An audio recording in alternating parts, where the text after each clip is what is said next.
Welcome back to the One Soccer Nation podcast. I'm Kareem Rae, your host. The way football clubs are financed and owned is changing, and the decisions being made now will define which clubs are still standing by 2030. Today, I'm joined by Wolfgang Muller, founder and acting CEO of F2O Sports, a company building new ownership and capital models by turning fans into stakeholders.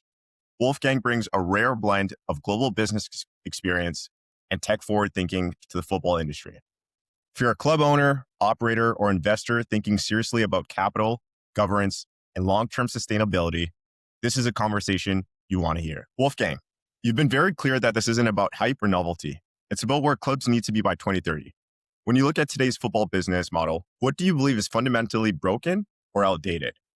First off, Kareem, thanks for having me on. Excited to be here. And great question. So when I look at that, I look at really, there's two areas, and I'll take them in those two areas. So ownership and then traditional monetization and revenue streams. So if you look at football today, right? Football today is a $450 billion to $500 billion industry. And that's expected to grow to roughly $600 billion by 2030. So huge, incredible growth.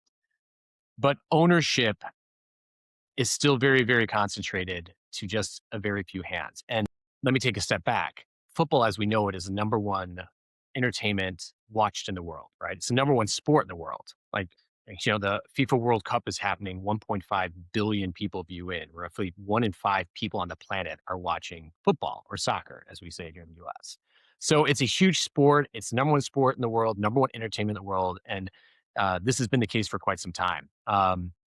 And what's interesting is that if you look at sports in general, the way sports have been owned haven't changed in centuries, right? And sports was the original entertainment, right? Back to Egyptian times when they were doing wrestling, or, Mesopotamia when they're doing rowing competitions, whatever.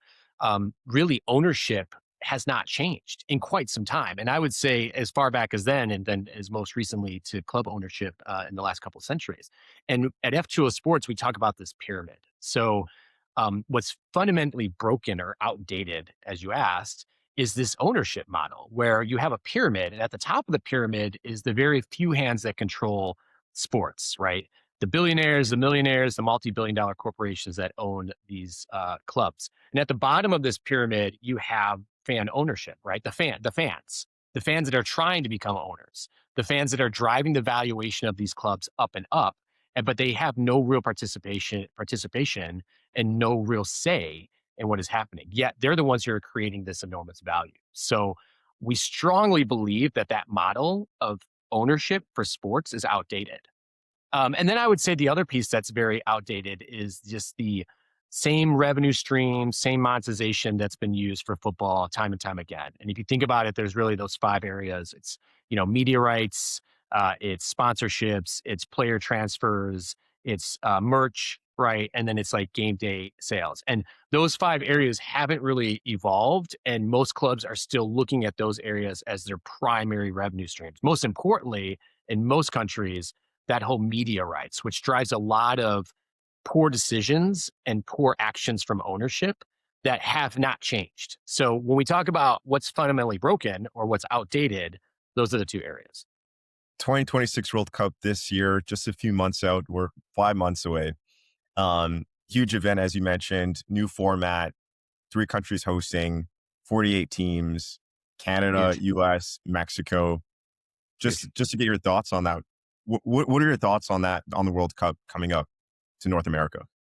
I mean, well, one, my thoughts are it's fantastic, right? I think from a North American standpoint, it's good how it goes, obviously, different regions each time. I think it's really important here, and it's specifically in North America, because outside of Mexico, right, you have the US and Canada from a North American standpoint that have not really evolved into that number one sport in the world being football and or soccer. Now, we've seen the growth increase dramatically, right? MLS, et cetera.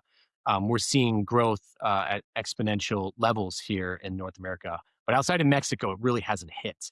And the rest of the world has already grabbed it. So I'm really excited about the influence it's going to have on the North American population and the North American fan base. So I'd love to see more people grab hold of it. So I think it's fantastic. I think this is going to be really big for North America in general, and specifically the fan base, and adding to that layer here in the US and in Canada specifically.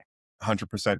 And then just to understand where you're at with the beautiful game, what's your connection to soccer or football? Yeah. So, I mean, I honestly, I'm a sports fan enthusiast in general. I played football or soccer growing up. I was in traveling teams outside of Chicago, strikers clubs, et cetera.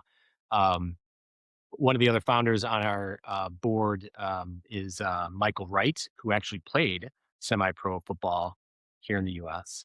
So my connection is to sports in general. So when we talk about F2O Sports, it's more than just football or soccer. Now we are starting with football as our first entry into club ownership, and that's only because it is the number one sport in the world. Watched by more people than anything else. So it makes sense for us to go after that. And there's more opportunity in there to actually present our new model and structure. But we see this as not just for football, we see this as for many other sports as well. You can do this with rugby, we can do this with cricket, we can do this, heck, with Formula One. So it's more than that. But I would say I'm a sports enthusiast in general. And that's where my passion comes in. Understood. Well, it's good to hear that soccer is going to be the first project for you guys before Right. all the other sports. So I'm excited to hear that, and I'm sure our audience will be extremely happy to hear that as well.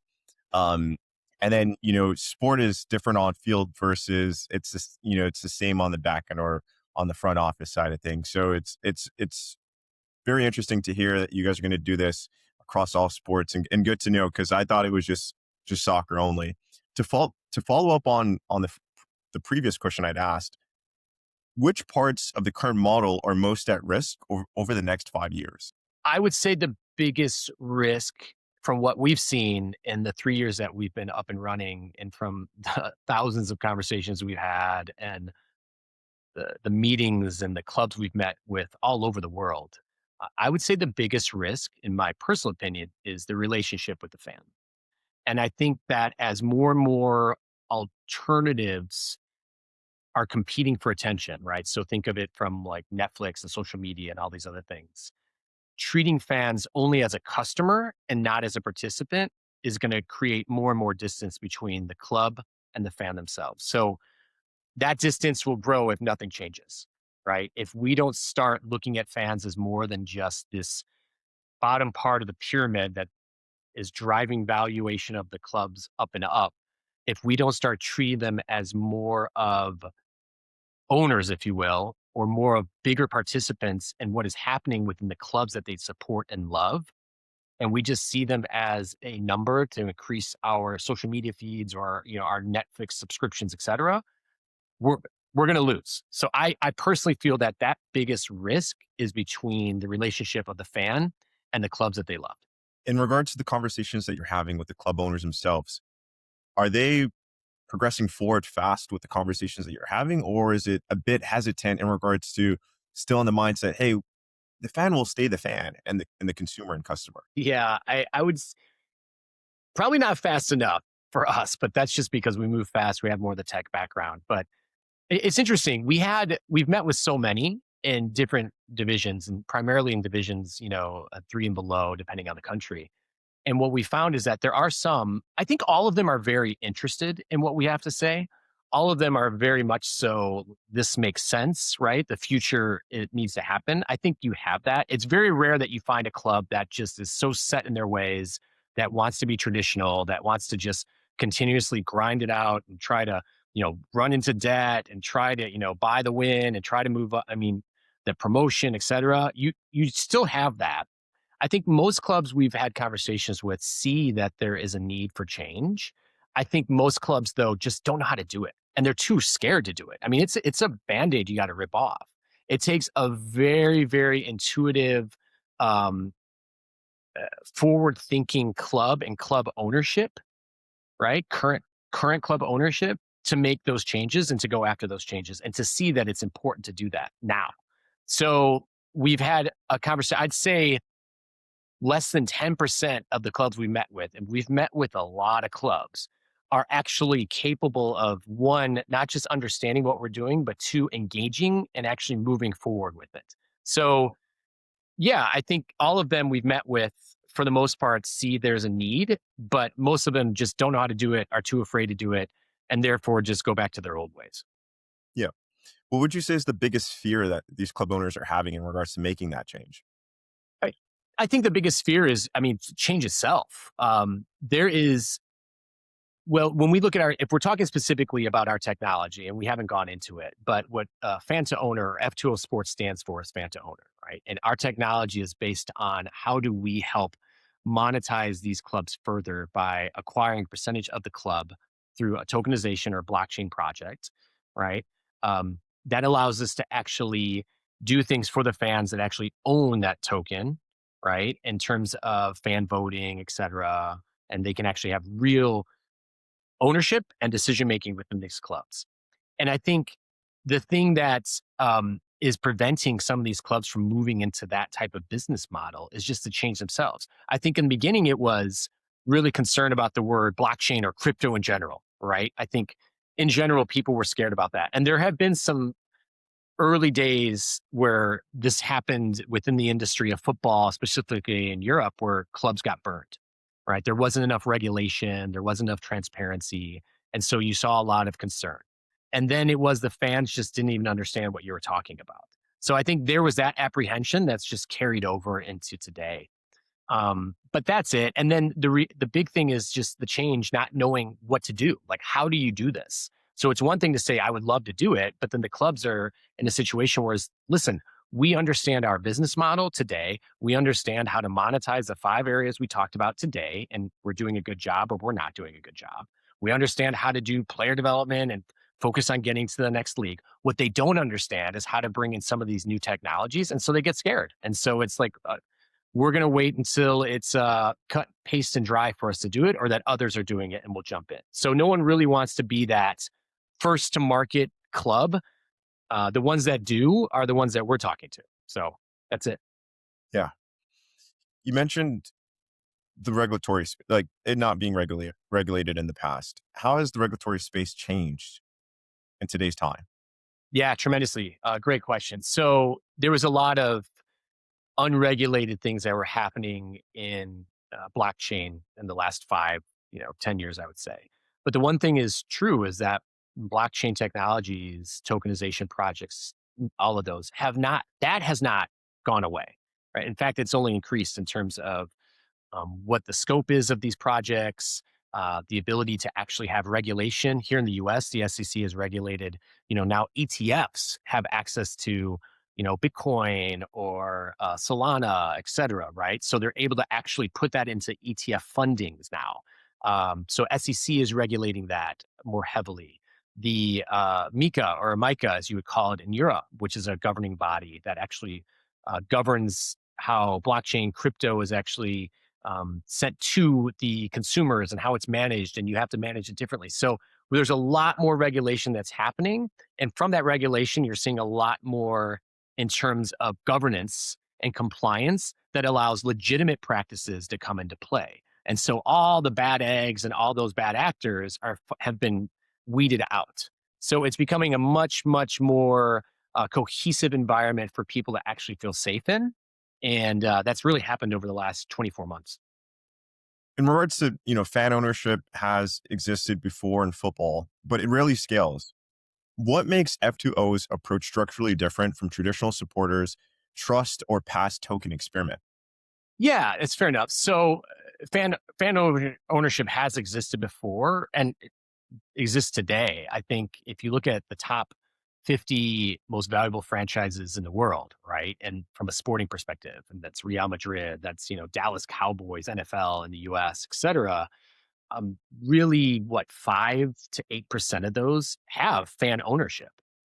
In the NFL in the US, Green Bay Packers are a great example of that. They have fan ownership where people actually own shares within Green Bay Packers. Real Madrid, FC Barcelona, these are all great examples. So fan ownership has existed. The difference is models like those member owned clubs or supporter trusts, or whatever you want to call them, they elect representatives to represent them. Meaning, if I own a piece of the Green Bay Packers or Real Madrid, my participation is limited to who I get to vote on to represent me on the board. And that's really it. So it's just like a common stock. You get a little letter in the mail, it says, here's who you get to have as representative on your board, choose them, you mail it back in, and that's about it. Right. our goal at F2O Sports is to not just let the fans belong to a club, but we want you to actually participate in the decisions of the club, right? So feel like you're part of the product and that you own part of the club and that you're experiencing like an owner, not just the product itself. So, um, and we also don't see, fan tokens or digital collectibles as any type of problem, right? Some players have been doing this in the space. They've done a great job. Everyone from, Ronaldo to Messi have engaged in some type of crypto or blockchain project. And so they've actually had some reference points and building blocks. PSG, right, has investment into a large blockchain company. So again, I go back to it. It's it's been around for quite some time. Ownership has been around for quite some time. We want to evolve that ownership and make you more of an owner, not just an ownership of a product, but actually ownership of the club and bring you closer to that. That's it. It's the future. It is. It has to be. It has to. And it provides liquidity to the club Sure. owners. Sure. You treat it like a stock. So when you treat it like a stock, it's, you can trade that on an exchange, right? You have it provides liquidity to club owners. So now if you think about it, you think of other quote unquote stocks, if you will. And that's really what an ICO is or a token is. It's like an IPO. I mean, hell, Tesla didn't turn a profit for 16 years, but they had a $50 billion market cap, right? Up until like 2019. That's a lot of money that's being traded and a lot of, liquidity that they're able to do things. Ours is the same process. Like, how do we create value for our token, right? For these club owners so that we have liquidity pool that we can pull from as need be. And just coming from a soccer level, I'm truly a soccer guy, player, lover of the game. I mean, Love it. again, billions love the game. The amount of money, as you mentioned early, in the game to open up the doors to through tokenization and what you guys are doing. I mean, for the club owners themselves, it really it creates a lot of opportunity for them to continue to grow their clubs and everything we're discussing here. To follow up, where have other models failed from a governance or financial standpoint? A great question. Financially, football, from what we've seen over the last 3 years since we've been around, football is under a huge amount of financial pressure. We see, and when we talk to these clubs, because we do due diligence on many clubs that we've been looking to acquire and be partners with, player wages and transfer fees have grown faster than revenues, right? You look at leagues like English Championship, right? It's a second division league. That the wages in that league reach over 90% of club revenues. 90% of club revenues. That means you have 10% to do it. That's insane, right? So you start adding in stadium investments, large staff structures, your club is in constant debt. And that's not just there. I mean, that's everywhere. So these clubs are in constant debt. The industry in general has been built on this premise of you got to spend to win, right? And what that does is this creates a very fragile financial system. When you're just built on spending to win in that moment, you're taking huge risk and huge bets. And then when you have, we'll use Spain as an example, everyone in the ref division, everyone below La Liga Segunda they're all fighting to get up there. So they're all making these spending to win decisions for that particular season. And when they fail, right, you're left with huge financial burdens, huge debt, and it's an epidemic. Like, and they're constantly looking for money, and I think that is basically where it goes. Is the player wages and transfer fees have just gotten to a pace where they're growing faster than revenues. And that's exciting on the player transfer side. But I mean, in regards to amplifying, increasing the revenue, the other revenues is important for a club as well. To put in simple context, having spoken or had the opportunity to have guys a part of MCO models on the podcast, some European clubs, clubs in other countries aside from the United States, U.S. investors are going into these other countries, acquiring these clubs at fourth, third, second tier levels, and putting in a business mindset, approaching it with a business mindset, and and transforming some of the clubs transforming from a, an okay club to a club operating like a business, right? Because some of these European clubs or clubs in other countries are not being ran as a business. And just to put in simple context, so I think that's what I've noticed. That's one of my biggest learnings from why Yes.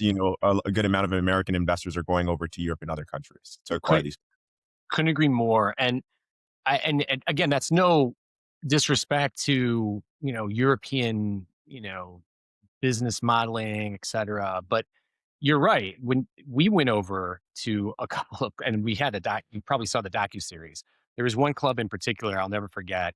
They had a 12,000 person stadium, and it was beautiful. It was huge. And I was like, wow, this is fantastic. And you ask them, wow, actually, it's a good story. At the time, across the street in this park that's right across the street in the city, there was a music festival going on. And there is, tens of thousands of people like at this music festival. And they're like, this is incredible. And my first question to them was like, wow, you guys are probably going to be the main stage. You're right across the street. You have the stadium. You're going to be a main stage. And they're like, no. And then my next question was like, well, how many times do you use this stadium per year? And they're like, oh, we use it 19 to 25 times per year. And my head was just blown to think that a 12,000 person stadium was only used 19 or 25 times per year, that they don't try to use it for events. They don't try, to monetize in other ways. And that club has been around for 100 plus years. Just, I was like, little things like that you start noticing when you have kind of this capitalist tech, US influence mind coming in. You're like, wow, there is opportunity here. And again, that's no disrespect to them. It's just that's not their mentality has always been win, get the right players on the field, the right product on the field. And that's just part of it. That's just part of it. Yeah, 100%. And literally just a conversation that I was having yesterday in regards to real estate. Sometimes, obviously culture and the business models of how they go about things is one way, but sometimes being in that box or being in that space or country for too long, you might Yes. be stuck in your ways Yes. versus looking at from the outside is a different perspective. And then you're able to, obviously different culture, different perspective, different background. You see it in a different way in light. And that's again, Yeah. where opportunity lies. So no, Yeah. 100%.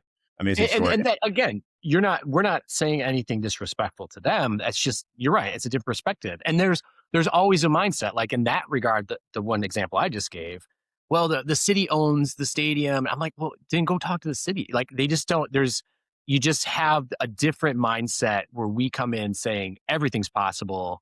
And they've been working in this world where, hey, not everything's possible, only certain things. And they do a good job within that world, kind of.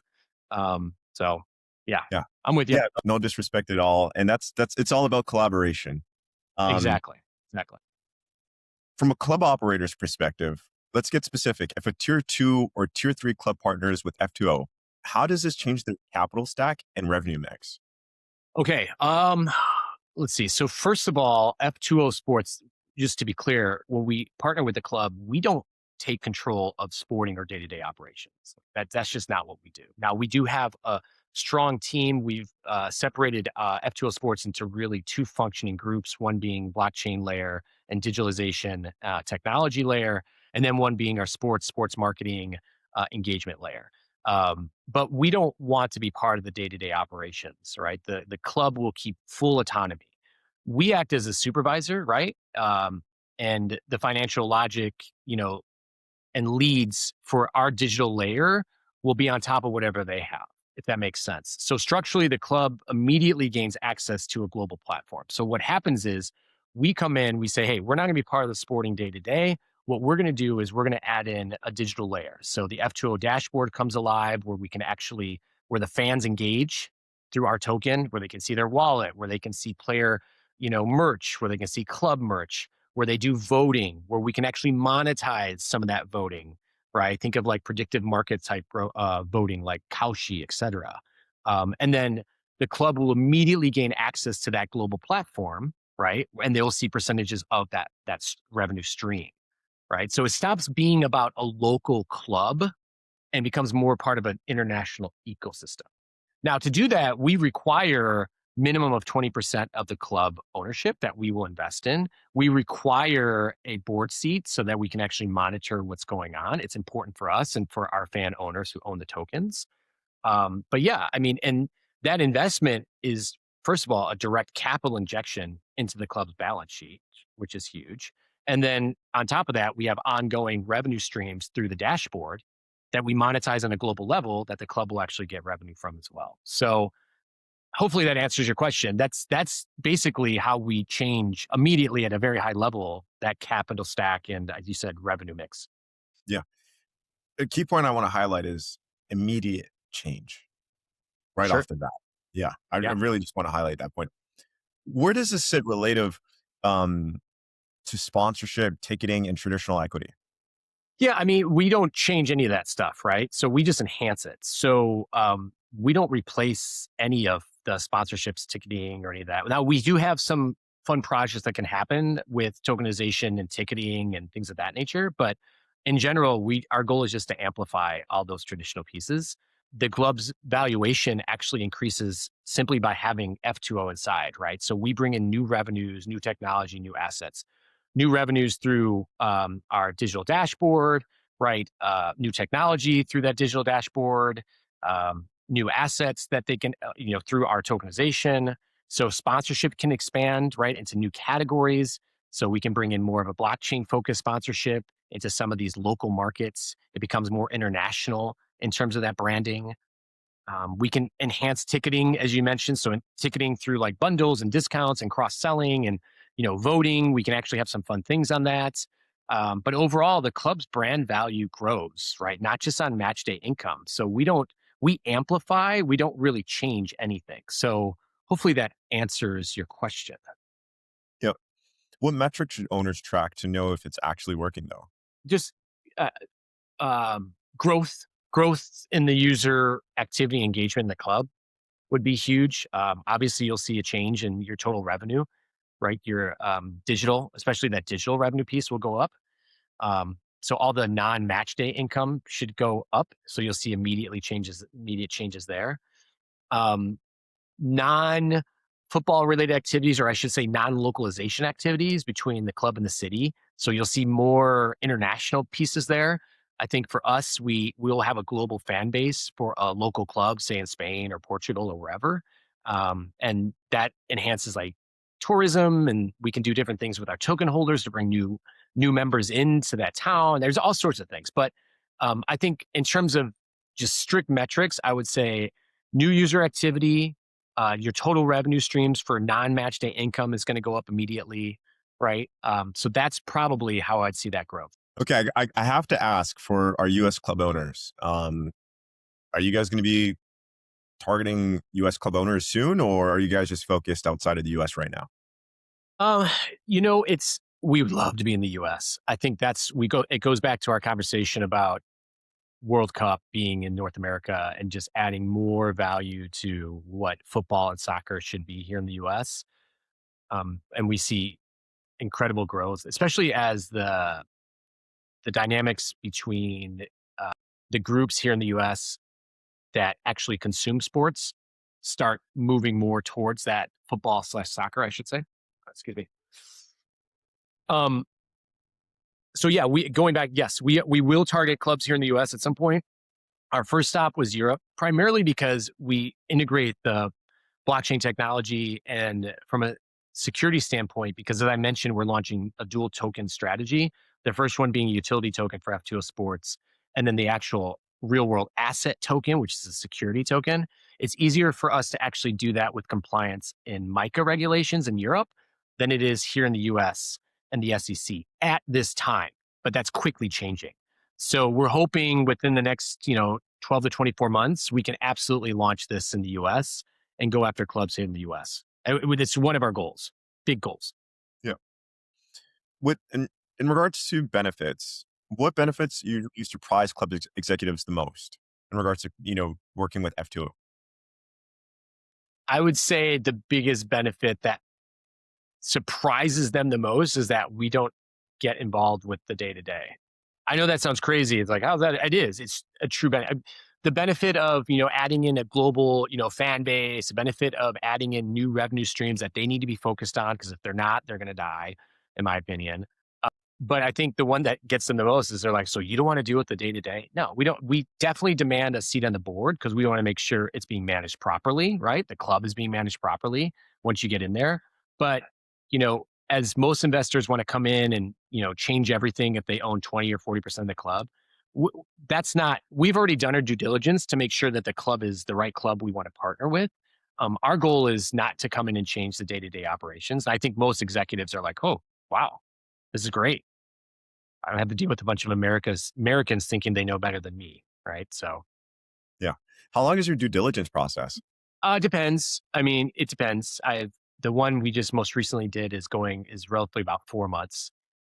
So it's just like any type of due diligence. It's not just the financials of the club, but also history of the club, the current ownership of the club, uncovering things you may or may not be aware of. And we've actually gone down the path with multiple clubs where we've had to stop, where we thought, oh, this is fantastic. And then you uncover something and you're like, okay, this isn't going to work. But it's typically about 4 months. Got it. So switching gears, some owners worry that fan ownership dilutes control or slows down decision making. Do you believe that concern is valid or is an outdated fear? I think it's actually a valid concern. And in some cases, it's accurate, right? Not every decision should be opened up. But there are many decisions that don't affect sporting or operational control, things like, the kits for the player kit for their uniforms, right? And design or stadium aesthetics or fan experiences, game day or otherwise. But even so, our goal is to reach a point where fans feel like they're inside the football, like true football operations, kind of like a video game, right? Like a football manager type video game, right? We want to involve them in a way that they can have participation in like friendly lineups or transfers, make decisions that go far beyond the basics that we already know today exist for other existing shareholder models for sports. That's also why we acquired a minority stake, right? At least 20%, so that we can hold at least one board seat and hold all of our objectives that we need accountable, all the decisions that we have our fans that they get to make. We need to make sure that those are being integrated into the club that we go with. So, yeah, I mean, valid concern in some cases, it's absolutely correct. Not what Yeah. we do, but yeah. Yeah. And in what scenarios should clubs not pursue this model? I mean, I'd be crazy to say any, but I really don't see many scenarios where clubs can afford to ignore it. And let me just take a step back. The two most influential technologies, and you maybe even add a third one in there from quantum computing, but AI, blockchain and quantum computing, in my opinion, are, you know, the future technologies of any industry.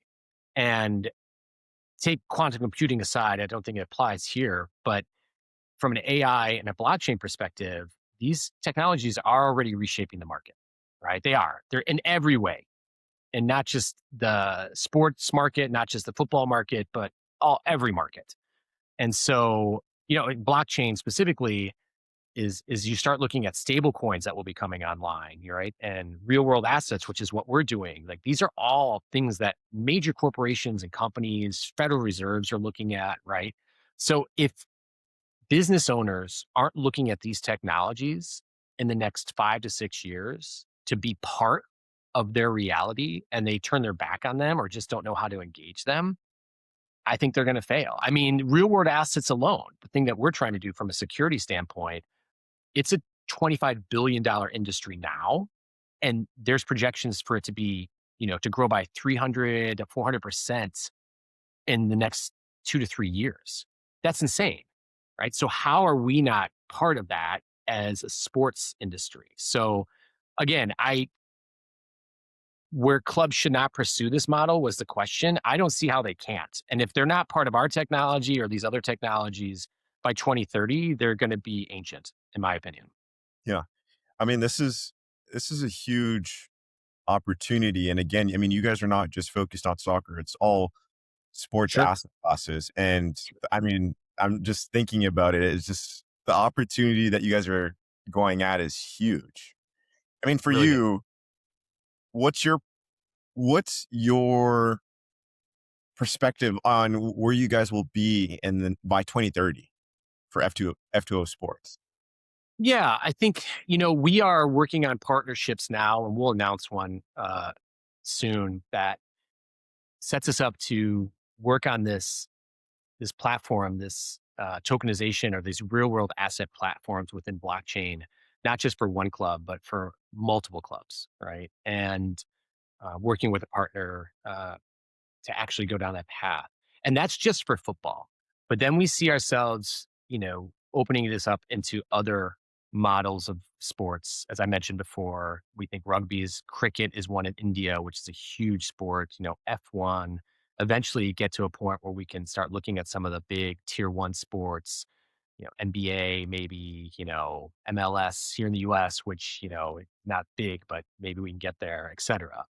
And we see ourselves, if we're looking at it from a revenue standpoint, if we do this right, our valuation probably in the next 2 to 3 years should be well over 200 million from a valuation standpoint. And then by 2030, you're looking closer to a billion if we do this right.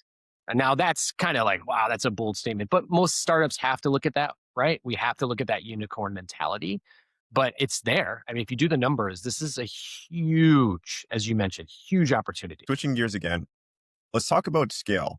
How does this model realistically work for smaller markets that don't have a global fan base? I actually think it works very well for the smaller markets. And I think that's actually where our model works the best.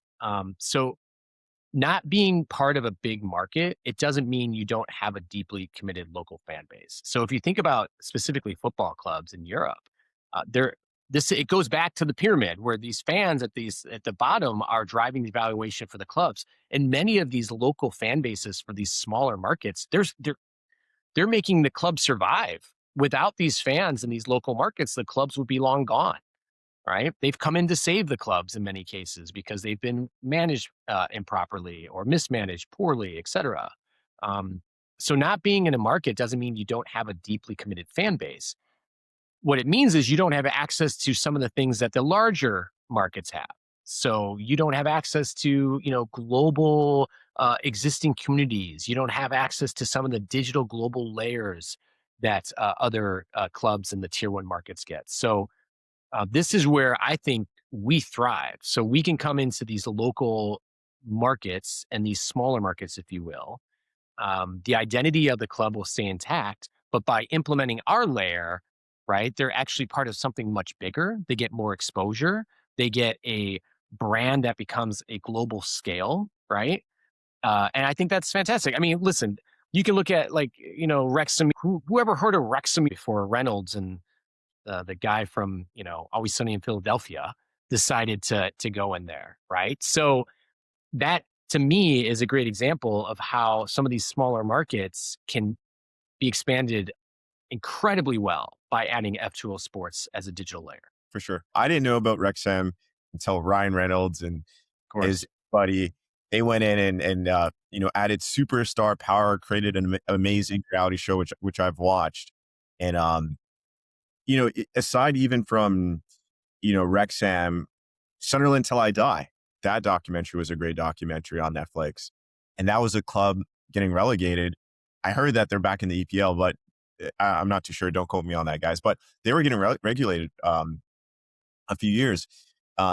And long story short, that documentary, without the star power that Wrexham has with Ryan Reynolds, showed the value of a club's history being 100 plus years old, the real estate not being able to be duplicated, the fans not being able to be duplicated, and showing the value of real life assets. Yep. Yep. So, and regardless of that club getting relegated from its rightful place in the EPL, PE still came in and purchased it. And then I've heard the club has went back up, but that was still a good documentary that showcased all of that and put them on the map.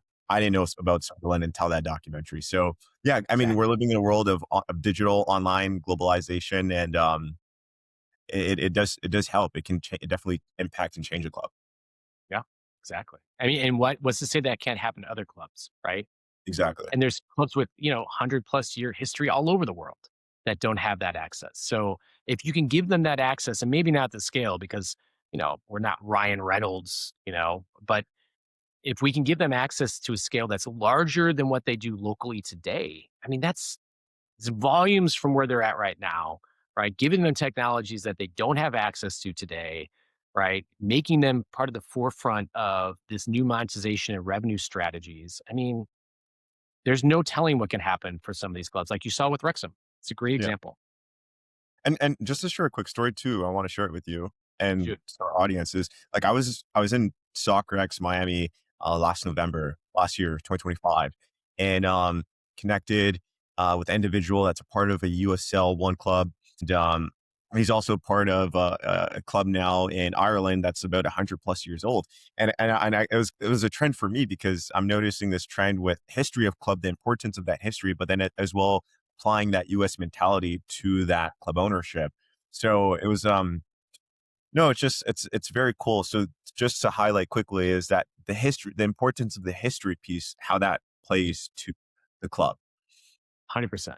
I mean, we are a society of origin stories, right? Everyone loves an origin story. Everyone loves, that's part of marketing, right? It creates emotional connection.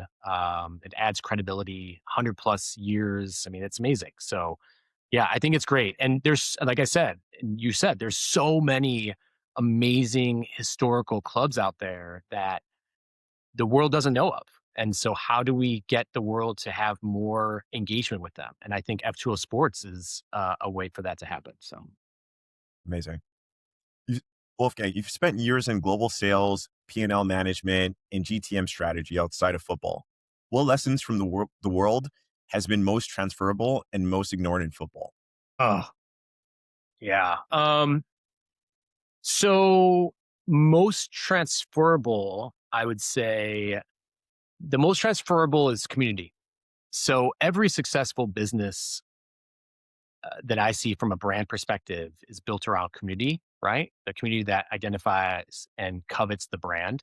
So in my world, whether that's Google, whether that's Apple, uh, you know Best Buy, Nike, Starbucks. I'm just thinking of a few here, right? People buy because of that identity. Maybe less about Best Buy, but the brand is what does it, right? And it's this brand identity. It's known for its quality. It's known for something, and they've built a community, right? How many Apple iPhone users do you know of that only use Apple products? Right? Apple's done a really good job of that. They've created these walled gardens where you have an ecosystem that this community trusts and covets, and it works, and it's good, and it's beautiful design, and it's good quality.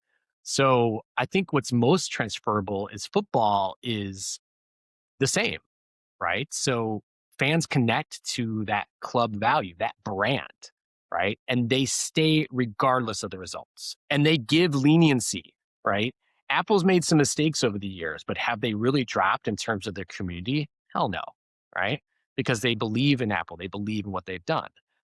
Same thing with some of these other, when you see into football, football has just a strong coveted fan base that believes in the values, that believes in the 100-year cycle of these local clubs, that believe in the club so much that regardless of the results, they stick around. So I think that community is probably the most transferable between the two, football and then my world. Um, and I would say what we were just talking about, the thing that's most ignored is that storytelling. So um, we're missing that. And so there's so many amazing stories. And you saw the docu-series we did.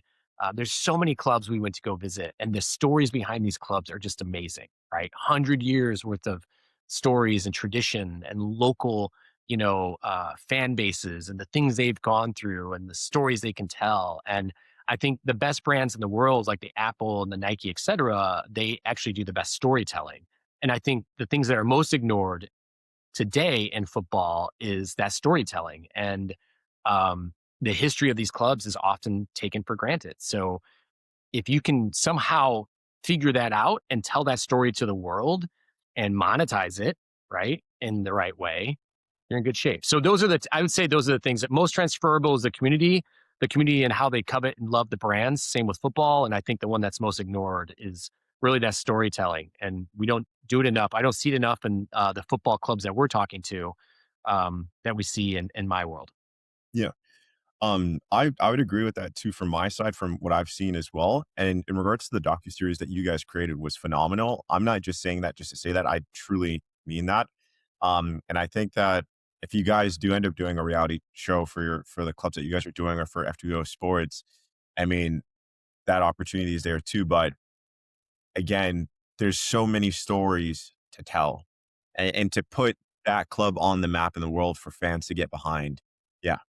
Yeah, so many, man, so many. I couldn't agree more. And that's the type, but it resonates with all fan bases regionally, right? So here in the US, I mean, is in the UK, right? And yet everyone was like, "Oh, did you see the Wrexham?" I mean, so it's, and Ryan Reynolds from Canada. It's not from the US either. But I mean, what I'm trying to say is like, it just, those stories and that storytelling, we need to do a better job of it because they're amazing and everyone will grab onto it no matter where you live. Yeah. To close off here with some fun questions before we close off, we got some rapid fire.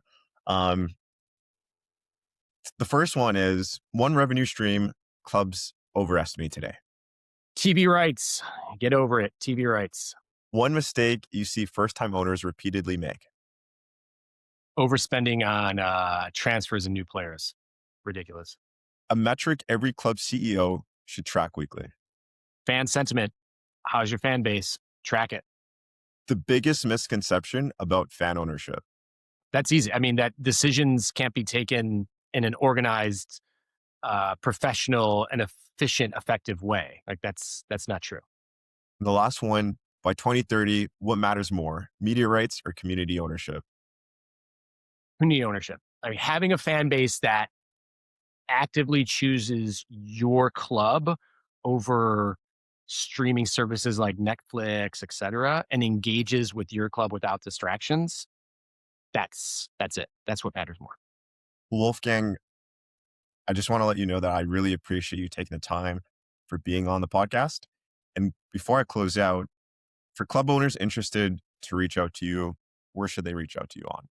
Yeah, if you go to a F2O Sports website, you can obviously see all the great stuff that's happening there. But feel free to reach out to me, and I'll give you my email directly. So it's Wolfgang WOLFGANG at F2O sports.com. And it's F2O. Everyone tries to put F20, but it's not. It's F2O sports.com. But feel free to reach out. Wolfgang at F2O sports.com.